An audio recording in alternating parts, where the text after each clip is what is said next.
I spoke to Miss Harriet Simmons about 180 West Poplar. Your house was built in 1904 by a man named Gertz, who owned La Navidad Cigar Company in San Francisco. There were several children, and they gave beautiful parties and owned horses and carriages. The barn had to be built 50 feet from the house in those days. The cottage was built for the help. She said the Gertz were people of means and had a beautiful home. I add that it was not half as nice or as elegant as it is today under the ownership of the William Lyons.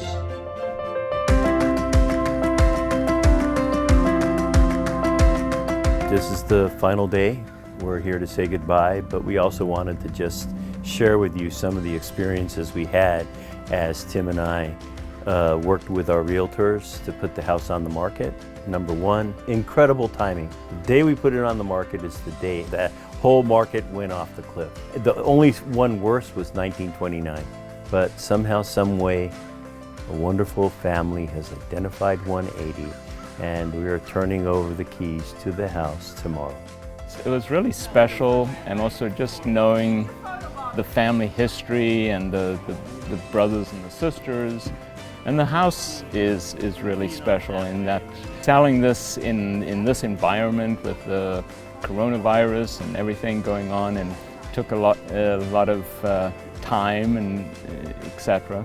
When I walked in the house and it was empty, I always thought that Catherine's presence was still there, and she'll select who was going to be the buyer.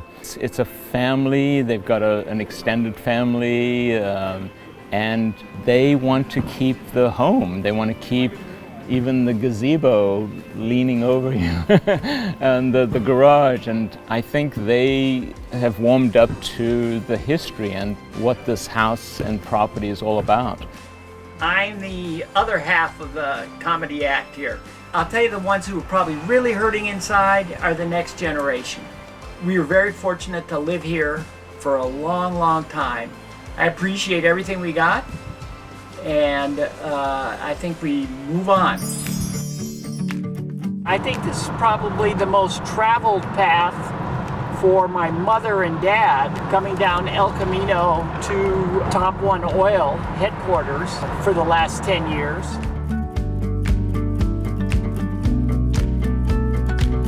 And this property between us used to be the mayor's house. When we were in Japan, Mr. Ames, 2 houses over, he said, listen, I'm having some financial difficulty. I'm going to sell my property between our 2 houses, which had a big tennis court and a tremendous garden.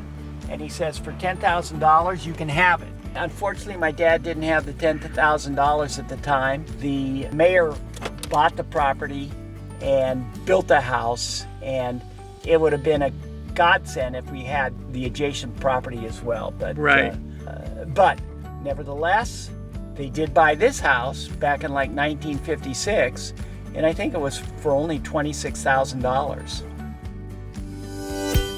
Hi, I'm Tim. I'm the oldest of the 13 Ryans. Hi, and I'm Joe. We're both trustees for the estate of 180. This house, which has been in the family for 65 years. Eileen was the first one brought home. I was too. And one of the responsibilities we have is to stage the house. Not us, but we paid to have the house staged. So the purpose of this video is to show you what they did to our house. Mamma mia. Oh my gosh, look at this place. And this is my favorite view of the house, coming through the front door, looking out at the backyard, the redwood trees, the gazebo, through that large window that Dad had installed. It used to be about 20 squared off windows, whatever, but that was one of the nicer things he did here. Well, the one view I like in the living room is the view here of the magnolia tree. So in about a month, you're gonna have a tree that is just totally in bloom. Oh, by the way, this is our living room, and I don't think any Ryan will recognize it because our sofa goes against the wall there, you know, and here these guys have come up and they've taken over the house. This was one of my favorite spots, right here. Pastor at St. Catherine's was over here, the one prior to our dear friend, Father John. and he said this was his favorite spot in the house. He came in, went all around the house. He said, I'd love to come over here, just sit and read. 180 to me is like my religion. I came here every Sunday for almost 20 years to see Grandma in the house and swim in the pool and see my cousins. And I'm not particularly a religious person, but this was always my routine. It was always my safe haven. And this was always a place where I felt special with my family, always having big parties and playing and just talking to people. I don't know what they've done here, but this used to be where my father could get away from everything. The Oval Office of 180. Check it out. You got a fireplace, you got a mirror, just amazing. This is a one room where you can come in and really get away from everyone. And with a family of 13, that's not easy, but this is the one place. Joe, what do you think? How many hours were spent here doing one's homework by the Ryans? Probably over 65 years, maybe Half hour? 3 minutes. So where are we right now? What part of the house? Well, for us, this was the TV room. And this was probably one room that was used by everybody. There were innumerable 49er games, Giants games, Notre Dame football games. Mom had her nice little rocking chair back here where I'm standing. TV was against the wall, and it was a big screen TV, and there were a big couch here and plenty of room for all of us to watch Sunday 60 Minutes. I'd say there was probably, if we took hours of where everybody spent the most time, this room right here would probably hold designation as the most used room at 180. This is where Mom spent a good part of her final years, was in this room. Actually, Dad was in this room for a long time too, but it is a guest room, and we've entertained many, many, many guests here. I remember I took the short end of a straw and I had to share a room with Aunt Alice. You know, I don't know what I did wrong to deserve that. It was 1967 when we came back from Japan. And they're going, Joey, you're sleeping with her. Oh, you know, one thing I really liked about this room was the closet. And not necessarily for how it was made up. Dad always had his hat here, his Irish hat, hanging from here. Father Rogendorf gave Mom a very expensive full-length coat that was always hanging here. But this shows maybe some of the construction of what the house, the original house was. So come on up, we're going upstairs. I've never been up here. It's amazing, this place. Well, I'll tell you what, the wall of shame where we had all the photos that Mom and Dad liked, the family photos, from the bottom all the way to the top here. Wow, Way to the end of the another sitting room. You'd think that the whole place is nothing but a bunch of sitting rooms. I'm the oldest, then there's girl, girl, girl, girl, girl. So my parents didn't want to put me in a room with the girls, so this was my summer room, and the room right next to it was my winter room.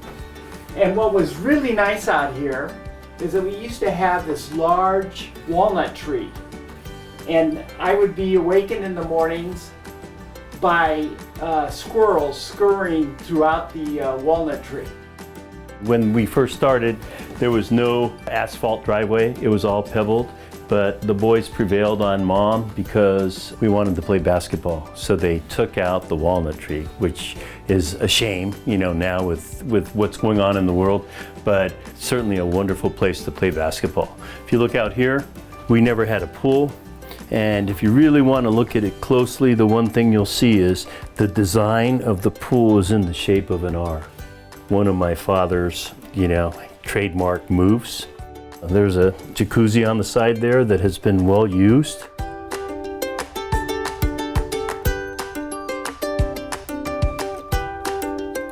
And the one other thing I will say is we didn't have this porch up here. you had a carriageway underneath that section of the house, and there was a path back to the barn for a place to have horses, whatever. That's the only freestanding barn in Summit Hill. Yeah, we won't tell anybody it's about to fall down. What's great about this house is the fact that this house is uniquely suited for a wonderful party. We had a number of wedding receptions here. I know Martha's was here. I know Bridget's was here. I know Frank's was here. I know mine was here. And then, Generation. oh, absolutely. My daughter Catherine was here. It really is a wonderful house, so let's keep on going. And I first came to this beautiful house when Tim and I were dating in the 70s. And I have so many fond memories of this home, especially the Christmas parties. We had such a wonderful time. There was love and warmth, exchanging of gifts, exchanging of food, and it just was so pleasant. I'll never forget the memories. I do recall, Joe, I had, there was a bathroom in here with a shower and a toilet.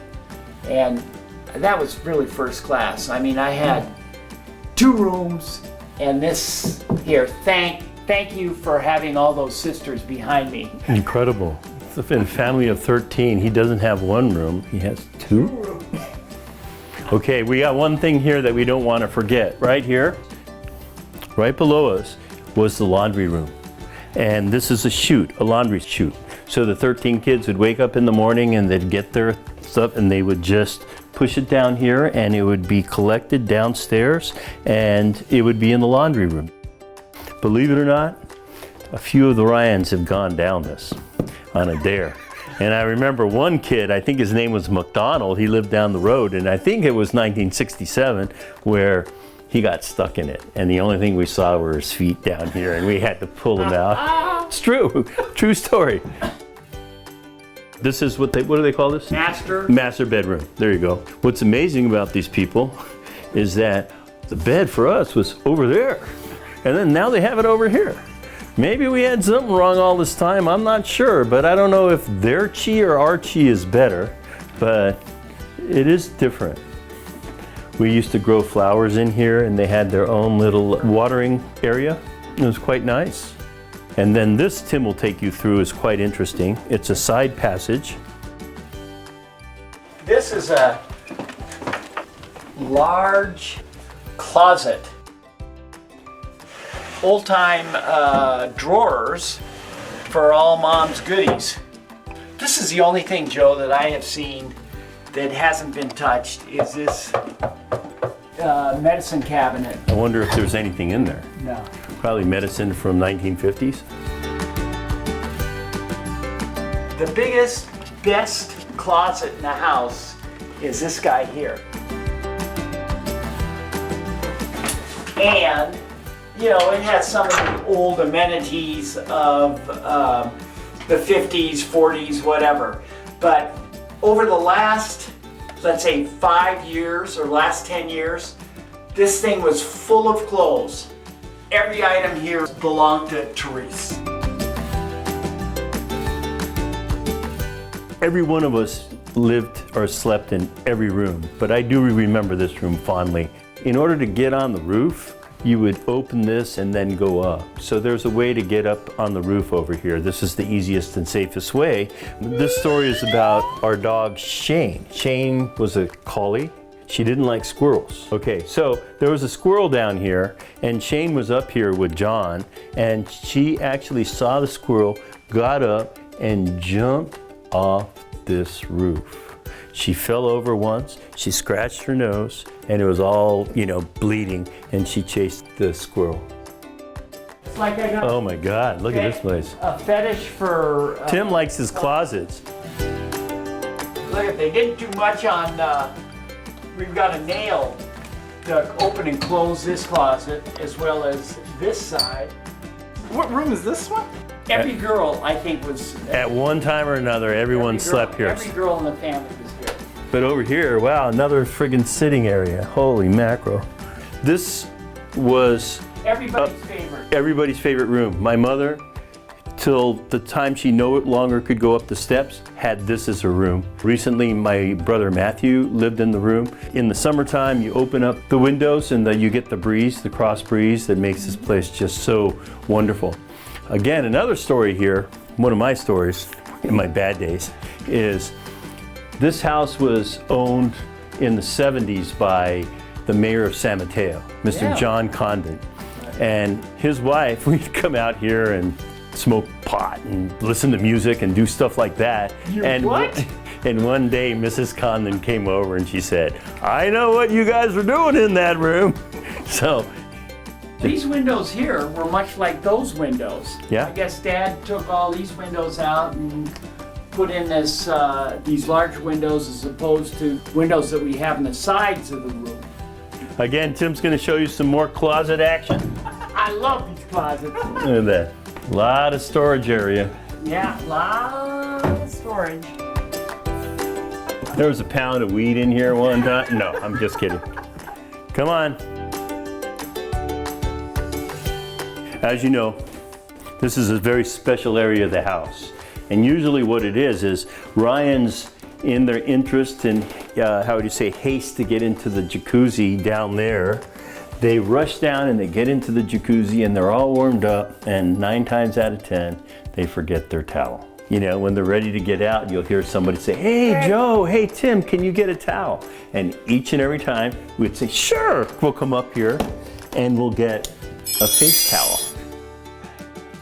And then we'll open this up and we'll send the face towel down there. It worked. The people laughed all the time, except the ones that are in the pool, but that's another story from 180. You know what? Growing up, I was a lot more civil than that. I would give them a regular towel. I think that was a thing with the middle kids and the younger kids. Wow, they really changed. The biggest change that I like is they changed the rug on the stairs.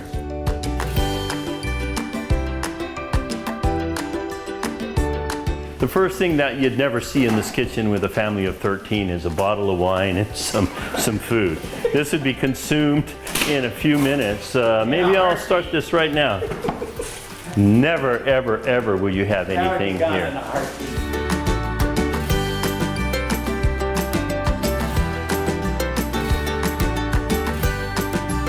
We also had a lot of sports memories in this house, both playing, for sure, playing basketball, playing football, seeing who could make the most, kick the can, who could make the most 3 points from like across the pool. Ideally not hitting a car, usually we did.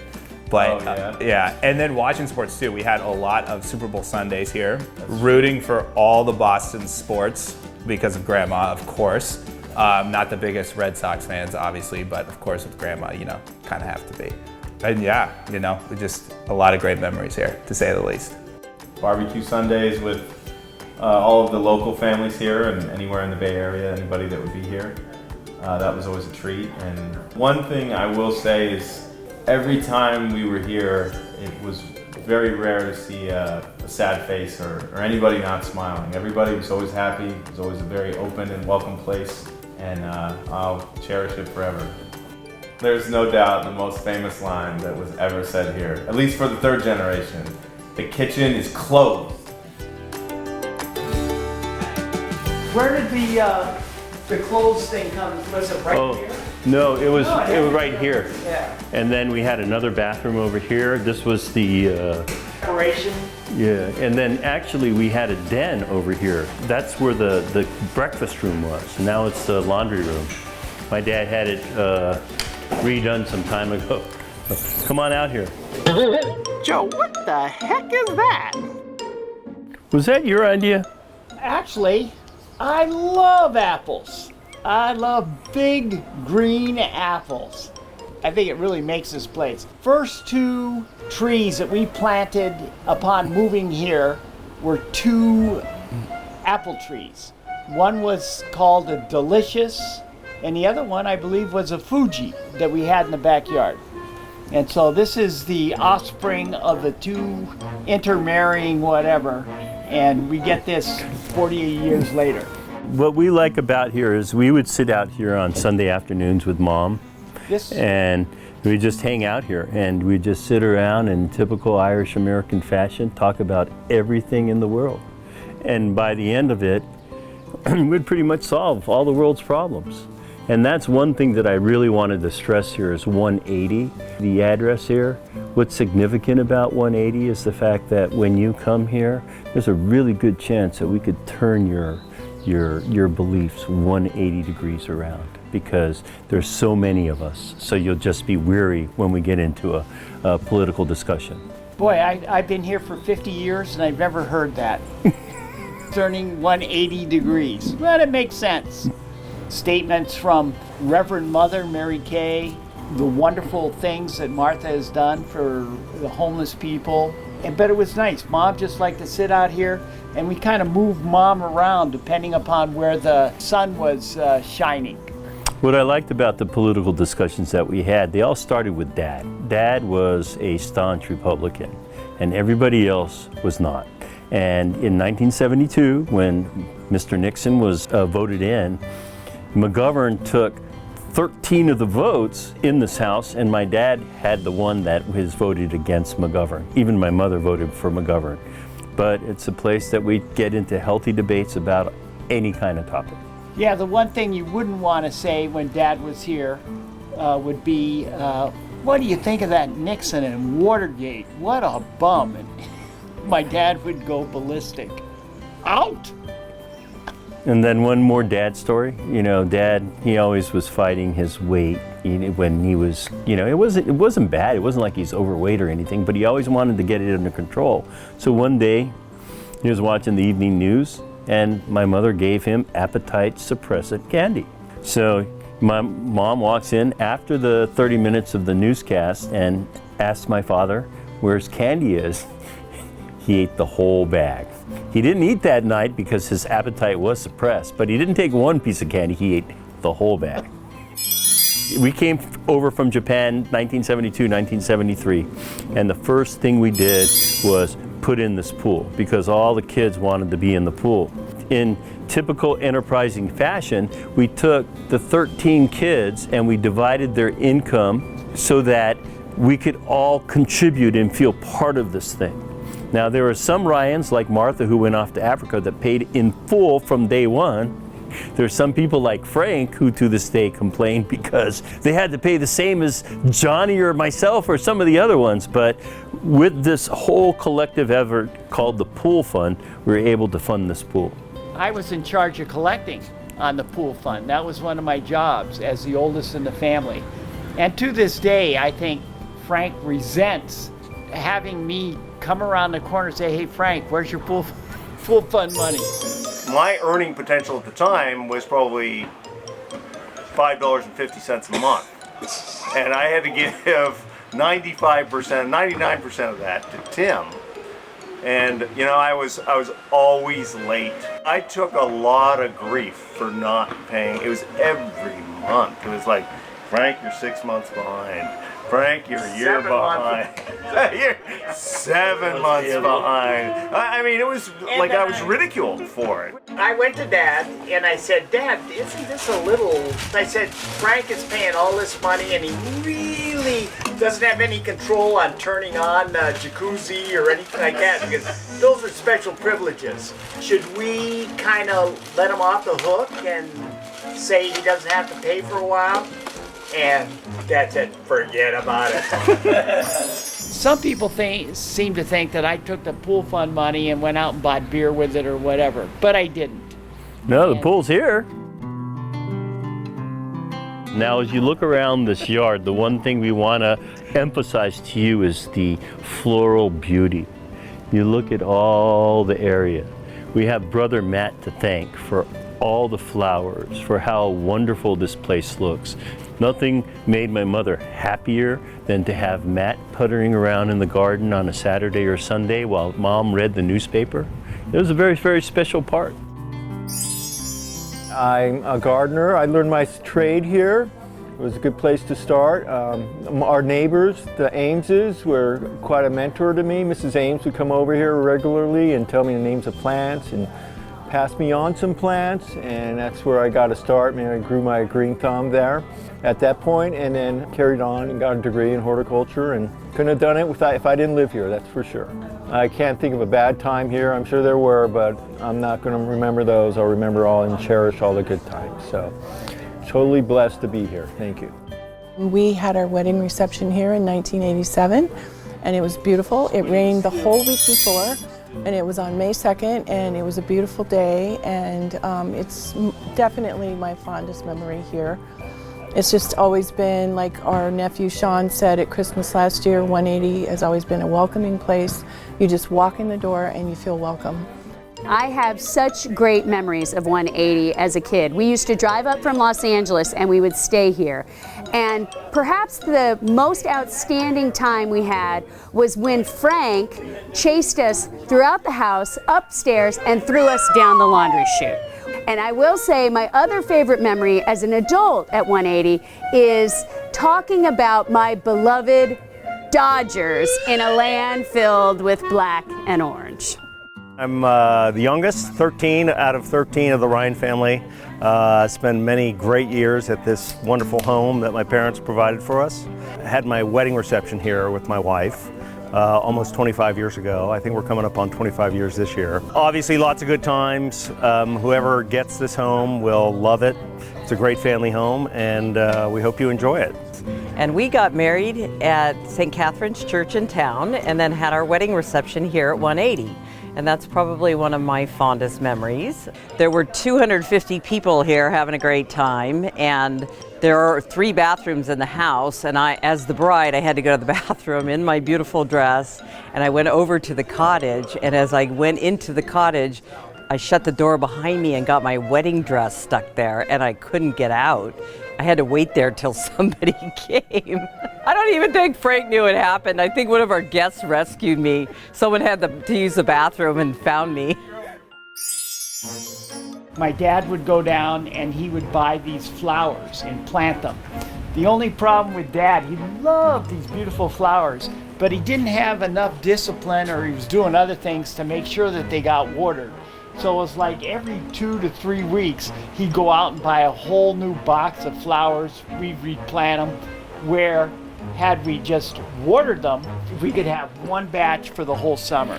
When Dad asked us to water it, we displayed our supremely lazy ability by just getting the water bucket and then going in and dipping it into the pool, which is laden with chlorine, and then we would just go here. So that's another reason why they never survived. Building on that laziness and to make work and pleasure the same thing, you would have people jumping off the top here doing cannonballs to see if the water could get up here and inundate the flower garden.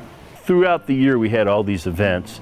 My personal favorite was the Easter egg hunt, because I always wanted to get that gold egg. We, for decades, would put Easter eggs all over the yard, and the kids would be let out and go get their Easter eggs. And there was a year where maybe 3 months after Easter, I was out in the yard here and I found the Easter egg, and the candy was still good. We used to have this ramp that we could transport Mom up and down, or anybody who It started with Dad, so it's more than 20 years ago. I know the little kids, like my youngster, would go down on his tricycle down the ramp. Oh, they loved it. Yeah, they and loved you know, going down this ramp. but the ramp is gone, and you know, they're taking our house and they're making it presentable to some other lucky person. You know, the biggest problem personally I have is that I don't live too far from here, and every time I was planning on coming over here, Susan would ask me, "Where are you going?" And I'd say, "I'm going home," because this is my original home, and this is our original home. And yeah, it's bittersweet, but it's time. So we just hope that someone else will get the pleasure that we had with this house. Now remember, this house is made of redwood. This house was erected in 1907, and we know in 1906 there was that big earthquake. So this house was under construction when the earthquake hit. Some people aren't even lucky enough to have a plot of land this big. And this is the plot of land that kind of was not used over time. I do know that my dad was really angry once when Bill and Tim suggested we get some pigs and goats, and have him over here. He didn't think that was too funny. But my personal favorite story is the fact that my dad was here once and he had the statue of Mary on top of this. It's a fountain, but it's a bird bath. And one day my dad knocked it over. He didn't mean to knock it over, but he knocked it over and he put a crack in the Blessed Mother's neck here. So I was minding my own business one day, coming back here, and my dad had a new statue of Mary, and he had an old statue of Mary that he couldn't part with. He just couldn't throw that away. It just didn't seem right. And I just walked in and he said, "Joe, just the person I'm looking for." And he asked me just dispose of it the way I see fit, of the statue of Mary. But what he did is transferred that guilt to me. And to this day, that statue of Mary is in my yard. And I think about that every single day when I see Mary. What my mom was always kind of worried about, what my dad would do was, he loved fountains, he loved glitz, he loved lights, whatever, that he was gonna have some kind of miniature Las Vegas fountain back here. Fortunately, we never made that much money that we could put into a fountain. But think about this place. Look up there. Look at these beautiful redwood trees. I still remember last year my mom being concerned about how dry they look. And then we got that winter of heavy rain and it all went away. You know, the one thing, we're all gonna miss a lot of things about this house. I'm gonna miss everything. But as I sit here next to these redwood trees, the one thing I do think about is I'm gonna miss them big time. These are special only for a certain location on this planet, and the amount of parties that we had right under the redwoods are something I'll treasure forever. I've had a lot of good memories at 180 West Poplar. Just enjoying time with family and friends in this wonderful house. Sad to see it go, and we'll surely miss it dearly, but some of my fondest memories have to be fun Easter egg hunts we had out here, fun basketball games, pool parties, and having fun with cousins and whatnot. So, gonna miss it a lot, but always will have the fond memories to bring with me, so yeah. I guarantee you one thing, that swan would be popped. That wouldn't last 3 minutes in this pool. This was a fire pit, so my father arranged to put it in. There was a circular pit here, and you would turn the gas on here, throw a match, and it would light. And we'd stay out here telling stories, drinking, smoking, doing all sorts of wonderful things here at night, but it was fantastic. What was interesting about his story is he arranged to have a pipe fitter come in, and he said, "I want a gas pipe to come over here." And he said, "How much would it cost?" And the guy gave him a cost. It was very reasonable. Then when he figured out what my dad was gonna do, he raised the price 4 times. This backyard, this house has so many wonderful memories. Our children were baptized behind the redwood trees over here. I have had such love for the house and the people in it, for Grandma and Grandpa. This is an end of an era, and it's sad, but I gather it's going to be in good hands. Did you see this? In loving memory, Catherine A. Ryan. This is a dogwood that was given to us by the office in Miami, and this will be the last item that will be taken out of this residence, and it will be relocated at 100 North El Camino Real, the headquarters of Top One. Thank you, Miami. You guys are great. Here's our basketball court. Notice the even surface here. We'd be driving and we'd push someone over here so the ball would hit here and bounce away and we'd recover it. Sorry, it's called home court advantage. I couldn't dunk a basketball, but this is only 9 feet 6 inches, so if I really, in my youth, I could jump and I could take a tennis ball and I could dunk it. And my best shot was right off here. I'd kind of lean a defender and then bring them in here and have them smack into the wall, and then I would have a layup. With this house, almost every boy in the family has been a paper boy for the San Mateo Times. And the San Mateo Times had all these inserts. If you want to see any of those inserts, you just open that little door down there and lift. All those unfortunate San Mateo residents that didn't have those inserts to They read. never received their inserts because our guys were too lazy, or we started too late. Insert them in with a copy of the paper. They just said, hey, why don't we just put it over there? So they opened that up and they dumped all the inserts in there. Whomever celebrated their wedding or their whatever it happened to be for the event here, they got control over this place. So Bridget and Dave, when they got married and they had their reception here, Bridget put some flowers in there and didn't want anybody playing basketball. So that was the cue that basketball was off limits at this party. However, at my reception, there were 18 guys that put in $1 each, and we had a horse contest. And then after that, we had a big game, and Billy Gilbertson was here, and he's 6'9". He was the center of everything, but it was great fun. It really was. So we had a smoking contest one day. I know that one of the Hegartys was here, Patrick, and we're all sitting around smoking up here, and apparently one of the embers went into the mattress. So we left, and we were all stinking of smoke and all that. We were probably 13 years old, and the thing catches fire. So the firemen come, they open up the door. Frank was walking here. Frank must have been this tall. He was walking out here, and they were throwing things out. They threw a hard mattress, the bottom spring mattress, and he hit him right on the head as he's walking around. So he said, okay, everybody, get out of the way, get out of the way. So we tried to clear it, and out walks Billy. Someone threw a mattress and boom, right on his head. The cottage was the servants' quarters when it was originally made. You had a rich family, they had their horses over here, and then they had the help stay over here. The house was purchased in '55, and in 1958, my dad and the family moved to Japan, and we stayed there until 1972. So the best thing my father and mother ever did, was to keep this piece of property. There was times they had some questionable tenants. They had the Nelsons, and the Nelsons were a family of 12, and they pretty much destroyed this place. I don't know if they destroyed it. They had a big family, I think a lot of girls, and from what I understand, a lot of attractive girls. What the But they have, what does that have to do with it? I don't know. That's what I remember about the Nelsons. Getting back to here is that a lot of the Ryans, there's 13 of us. So the first story is in 1967. 1969. 5 people lived in this house over the summer, minimum of 5. And I lived here from 74 to 76 during my growing days at CSM. I went there, and I was fortunate to have Dad and Mom allow me to stay here. Of course, when I left, I was banned for life. We had a dartboard, and there was dart holes on the ceiling, dart holes on the other side. So Dad said, sorry, Joe's out of here.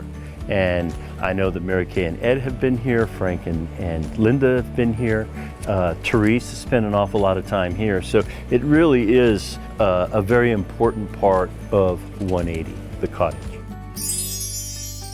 Hi, my name is Therese Ryan, and behind me is the cottage, which is where I set up my home. I loved it. It was perfect for a single person. I think the most memorable would be the holidays when everybody came home. Huge crowds would come over and would pretty much last until New Year's Eve, because December 30th was my mother's birthday that everybody stayed for to celebrate that wonderful day.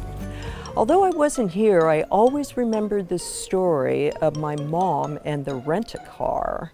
The story starts with my mother coming home from work and borrowing a businessman's rent-a-car to get home as her mode of transportation. He gave her the full description of the rent-a-car, and so when she finished work, she went to the garage. The only red car she saw was a lowrider car, which was dingo balls with a mini steering wheel and a chain, and the rent-a-car key worked. So my mother drove home in this lowrider car that she thought all along was a rent-a-car. She pulls in, and the boys are all playing basketball out here, one of their favorite pastimes, and they see this lowrider car coming in. Couldn't believe who is driving that car? And it was my mother that came out. They returned the car manning the booth was the owner of the car. It was his car, and he sees my mother driving his car. So come on in. In 1969, after I graduated from college and before I went into the Army, drafted in the military, I was out here with my buddy Deke. I slept here, he slept next to me, and then one of his buddies was over here. Separated, we had Martha, Eleanor, and one of Martha's friends from the University of San Diego. So at the minimum, we had 5. And then when some of these guys from Massachusetts, Deke's friends, started showing up, we would get up to like, I'd say 7 to 8 people in this whole cottage. Mary Kay had enough sense, she didn't want anything to do with this, and she went out and lived in the city with her friends. This area here is not really utilized as much as some of the other areas of the yard, but Matt has done a phenomenal job of upkeep and just maintaining this place. Tim earlier had talked about my father and his habit of instant karma, like instant, he wanted things instantly. So one day we were talking about how nice it would be to have the Japanese stones out here. So he thought that was a great idea. So in the front, he put white stones. And over here, he put lava rock. And then over here, he put something totally different. And they all were not what we were thinking about. And I think this is also where those additional papers from the San Mateo Times were dumped back here. At the time, we really didn't have a lot of money, and I would keep all my money in a jar in the kitchen. I'd always find out that some of that money was pilfered. Mom would take some of the money to buy groceries. You got it. I was brought here when I was a baby, and what's interesting about it is I have 2 older brothers, and they were brought home in Tokyo. And I have 3 younger brothers, and those 3 younger brothers, 2 were brought home from Yokohama. Frank was from Yokosuka. But me, I was brought home San here. Mateo. You know why? To be president of the United States, you have to be a U.S. citizen, have to be born here. Yeah, Dad had a premonition that I was presidential material, so they got on a plane and came out. Of course, Eileen and Therese will interject that they were also born here, so they were also presidential material. As you can see, we have the Japanese influence. We spent an awful lot of time in Japan. When I have really bad days, and I don't have too many, but I need a little bit of peace, this is what I do. And this is our little private redwood grove. I come in here and I look up. And it's just amazing that in the middle of a city, you could be blessed to have these beautiful redwood trees. We had the Chinese group come over. We had a reception here, and I brought one of the older fellas right to here. And I said, only 2 places in the world that these grow, Northern California and some small place in China, where I don't know, but it allowed us to bond. These are bulbs that have been planted for many years. Around Christmas time, someone wanted to come in and put this all in a lawn to give the perception that, you know, it's a play area for kids. And we said, no. I'll let Tim tell you what the bulbs are. There's some very pretty roses. There are no roses. You got daffodils and baby bells. And then what really tops it all up is the fact that not only do we have redwood trees, but on the same piece of property we have palm trees. I don't think there's too many places on the planet that you could have both growing in the same time. This is the Canaria Island palm. It had a brother, and the brother was over there, and unfortunately it didn't survive. Years. Yeah, apparently there's a shelf life for these guys also. You know, it's a special time. Look at the magnolia will be coming into bloom there. It's built in 1907. When you look at it from the front, it doesn't look like it's as large as you finally realize. Yeah. But it's just a special place. My mother's parents came out and they stayed with us. And I remember we used to take pictures with Grandma and Grandpa right here. They were always amazed at how many children that their daughter Kate had. For me, I don't ever remember meeting my grandparents, ever. I have seen photos with me as a baby, but during the time that Tim speaks about, but you know, that's a little bit of a loss. But the one thing we did have is we had mom and dad for an extended period of time, and for that we feel blessed. And not only that, I think it was Sean that made the comment about the house and how many generations of family were able to enjoy this place. And what I liked most about that speech on Christmas Eve that Sean made was everybody felt welcome when they came to 180. My name is Masahiro Ryan, and I am the second daughter. The summers were terrific here. We always had a party every Christmas and Thanksgiving and Easter. Lots of joy. Sorry to see it go. I'm happy to know that the family that is moving in truly wants it for their family. Apparently it's a family that is growing, many grandchildren coming on, and they want to have a place for them to come, to play, to swim, and to be together. And that's exactly what we did. And I feel grateful and privileged to have been able to live here, to grow up here, and to have this as part of my history. I thank my parents. やっと最後にね、さよならっていうことになります。64年もこの素晴らしい家を住んでいることはとっても素晴らしいことです。I will just say 2 words that I used to hear a lot of here would be my mother, and all of a sudden she'd blurt out, "Ryan, what are you doing?" And then Ryan sometimes at other times would say, "Digger, where are those lazy kids?" That has nothing to do with what I just said, but No, it has nothing to do with it. 180 will be with us forever, and our children and our children's children.